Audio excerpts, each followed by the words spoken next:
നമ്മുടെ 2025 പറഞ്ഞ വർഷം ഇവിടെ അവസാനിക്കാൻ പോവുകയാണ്. നമുക്ക് ഈ 2025 ഒരുപാട് നഷ്ടങ്ങളും ഒരുപാട് സങ്കടങ്ങളും അതുപോലെ തന്നെ നമ്മുടെ ആഗ്രഹങ്ങൾ സാധിച്ചെടുക്കാൻ പറ്റിയ വർഷം, നമ്മൾ ഒരുപാട് ഹാപ്പി ആയിരുന്ന വർഷമൊക്കെ ആയിരിക്കാം. എന്നെ സംബന്ധിച്ച് എനിക്ക് എല്ലാ വർഷങ്ങളെയും അപേക്ഷിച്ച് ഈ ഒരു വർഷം എന്തുകൊണ്ടും നല്ലൊരു വർഷമായിരുന്നു കേട്ടോ. ബാക്കിയുള്ള വർഷങ്ങളിലൊക്കെ എനിക്ക് ഒരുപാട് സങ്കടങ്ങളും കാര്യങ്ങളൊക്കെ ഉണ്ടായിരുന്നു. അതിപ്പോൾ എല്ലാ വർഷവും ഉണ്ടാവും, അത് സ്വാഭാവികം. അപ്പോൾ നമ്മൾ എത്രയൊക്കെ വിഷമങ്ങൾ വന്നാലും എത്രയൊക്കെ എന്തൊക്കെ വന്നാലും നമ്മൾ എന്ത് ചെയ്യുക, നമുക്ക് ഒരു ലൈഫേ ഉള്ളൂ, മാക്സിമം എൻജോയ് ചെയ്യുക.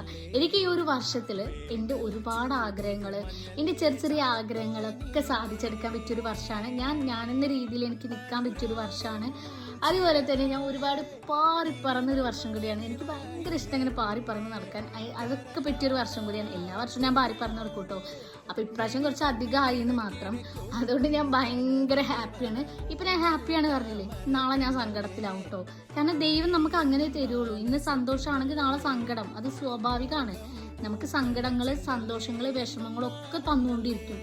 നമ്മൾ എന്ത് ചെയ്യുക, നെവർ മൈൻഡിൽ ഇട്ടിട്ട് നമ്മുടെ ലൈഫ് എൻജോയ് ചെയ്യുക, മാക്സിമം ഹാപ്പി ആയിരിക്കുക. സങ്കടം വരുമ്പോൾ സങ്കടപ്പെടുക, അല്ലാണ്ട് വേറെ നിവർത്തിയൊന്നുമില്ല.